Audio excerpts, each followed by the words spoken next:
everyone, this is Shobha Chahar and I again welcome you all to my new channel, nevertheless new channel, that is Grammar Base. So today I'm going to teach you collective nouns, which is a leftover part of nouns and kinds of nouns. So let's get started. Collective noun. Collective noun. These are the words that means a group of persons, animals, places or things, which means collective nouns are the words which consist of specific group of persons belonging to a specific profession and occupation, and specific group of specific animals, specific place or specific group of specific things. It is always considered as a single unit, which means irrespective of the number of people in a group, the number of animals in a group, the number of things in a group, these are always considered as a single unit or single subject. Doesn't matter कि आपके group में कितने person हैं या कितने animals हैं, कितने things हैं, उसे हमेशा सिंगल यूनिट कंसिडर किया जाएगा. For instance, a murder of crows. A murder of crows. A group of crows is known as murder of crows as an example of collective noun.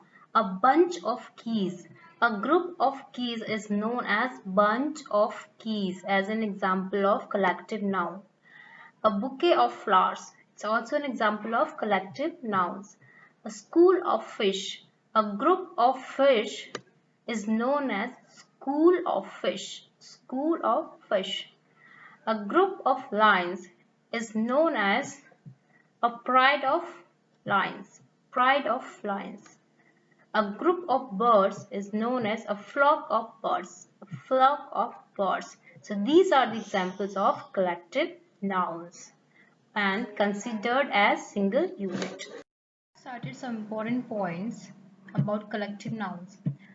The first point reads, collective nouns are always considered as single unit. In previous slide, I have clarified and explained that collective nouns are always considered as single unit, which means doesn't matter how many people, how many animals, how many things are there in a particular group, but it will be always considered as single unit and single identity.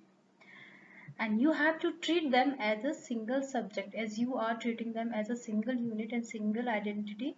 So on, in accordance with that, you have to treat them as a single subject, and so on. For single subject, you will use singular verb. So for collective nouns, you will always use singular verbs. For instance, a pride of lions is approaching, not are approaching. So you are not supposed to say a pride of lions are approaching. Rather, you have to say pride of lions is approaching. A bunch of keys has silver coating, not have silver coating, has silver coating. A flock of birds is flying. A flock of birds, it's an example of collective noun, and you have to use a singular verb with a collective noun. So a flock of birds is flying. Okay. And at last, you know what to do. Please subscribe the channel and like the video.